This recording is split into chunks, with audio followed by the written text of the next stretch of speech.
So, I'm going to be talking about top tips for creating sports content for YouTube podcasts. First of all, I find this very interesting because in a previous job, I looked into creating a YouTube page to help with marketing, but I had no idea what I was doing. So, like, basically, I saw that there was a competitor that was using YouTube to gain clients, and I thought to myself, well, how do I gain clients? Maybe I can make a better YouTube page, but they just had nothing at all, and I didn't really know how to do it. So I've always kind of like been interested in YouTube as a platform to post my sports videos or just do anything with to like for marketing. So I'd love to create a podcast and post videos on YouTube. So I was just intrigued to get into this podcast. So I found it interesting that they talk about Juventus, the soccer club.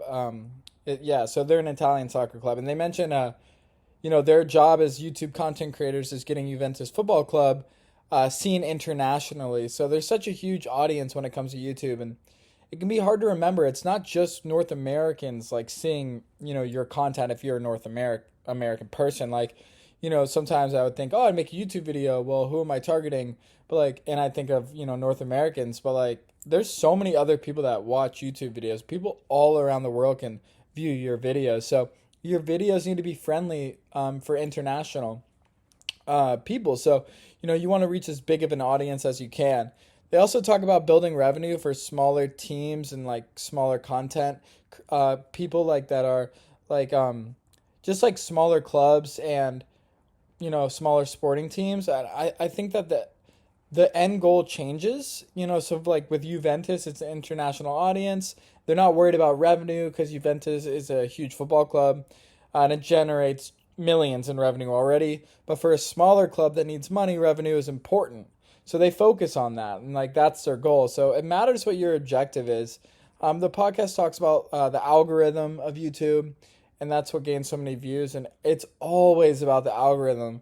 For example, and I've talked about Mr. Beast before, but he got famous on YouTube. He's like this huge YouTuber for following the algorithm. Like he studied it and found out what worked. And actually, back in the day, I had a couple TikTok videos that went viral, and I just used viral songs and like video edits that people or that I looked up, and they're like, "Oh, this is what makes them go viral." And I kind of like unintentionally did that. Like looking back, that's what I did, and they went viral. So if you really study the algorithm, which anybody can if you put the time in, you can make videos that have a better chance of reaching a greater audience. Like there's a science behind it. So I also found it interesting that they have teams for certain sports content, and they won't have someone on cricket content if they don't like cricket. So I thought that was very interesting. Like they're gonna put people on that like certain sports on that sport. So I thought that was good that the company is doing that. I like how they also mention how each platform requires a different style of storytelling. We've learned in this program, but it's crucial to understand how to tell stories on each platform.